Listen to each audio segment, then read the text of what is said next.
Machine replace చేశారు, EVM పనిచేయదు. మూడో మిషన్ రీప్లేస్ చేస్తా. ఏంటి ఇవన్నీ? అంటే డెమోక్రసీ యొక్క భవిష్యత్తుని ఆ మిషన్ పైన ఆధారపడుతుంది. ఒక ప్రోగ్రామ్ పైన వదిలిపెడతారా మీరు? కరెంట్ లేకపోతే పనిచేయదు, ఈవీఎం పనిచేయదు, తర్వాత వీవీప్యాట్ పనిచేయదు. ఆ వీవీప్యాట్లో 7 సెకండ్స్ అన్నారు, కొన్ని 3 సెకండ్లు ఉన్నాయి. What is this? How can we read all these things?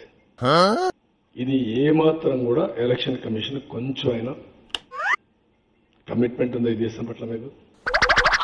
మీకు ఇచ్చిన ఉద్యోగం పట్ల మీకు కమిట్మెంట్ ఉందా? మీ విచ్చర పెడుతున్నానికి అబ్దుల్ లేవా? ప్రజాస్వామ్యం అంటే లెక్కలేదా? ఓటర్ అంటే మీకు లెక్కలేదా? ఇవన్నిటికీ ఆన్సర్ చేయాల్సిన బాధ్యత ఎలక్షన్ కమిషన్కు ఉంది.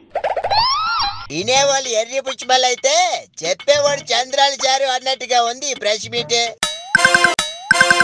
మరి లేకపోతే ఏంటి ఇడ్డోరు? పోలింగ్ బూతుల్లో మరుగుదొడ్లు బాలేదు, పోలింగ్ బూతుల్లో కరెంట్ లేదు, పోలింగ్ బూతుల్లో నీళ్లు లేవని ఏటి బూతుకోవాలి అంటే బాబు గారి ఉద్దేశంలో ఇవన్నీ బాగుపడిన తర్వాత ఎన్నికలు జరపమని ఇంటిస్తున్నారా, లేక అవన్నీ లేని చోట కొత్తగా నిర్మాణాలు కట్టిన తర్వాత ఎన్నికలు పెట్టమంటున్నారా? చెక్కిలి గిలిగింతలు పెట్టకుండానే నవ్వు తెప్పించేస్తున్నాడు మన బాబు. మినిమం సౌకర్యాలు కూడా లేని చోట పోలింగ్ బూత్లు ఏర్పాటు చేసినందుకు అధికారుల్ని సస్పెండ్ చేయకుండా ఈ గురవిందగించి మాటలేటి?